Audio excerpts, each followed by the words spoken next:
কোনো একদিন তুমিও থাকবে না, আমিও থাকবো না। তোমার আমার দেহ মাটির সাথে মিশে হয়ে যাবে একাকার।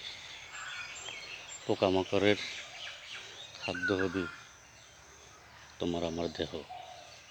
তাহলে কেন এত অহংকার, কেন এত বড়াই? কয়েকদিনের দুনিয়া, আজ মরলে কাল 3 দিন, কয়েকদিন পর আর কেউ মনে রাখবে না। স্মৃতির পাতায় হয়ে কিছুদিন থাকবে, আস্তে আস্তে স্মৃতি থেকেও বিলীন হয়ে যাবে। তাই সবসময় মানুষের সাথে ভালো ব্যবহার করো, পারলে মানুষের উপকার করো, মানুষের ক্ষতি করিও না, ক্ষতি করার চেষ্টা করিও না। ভালো আছো, ভালো থাকো, নিজের প্রতি যত্ন নাও, সময়ের প্রতি গুরুত্ব দাও।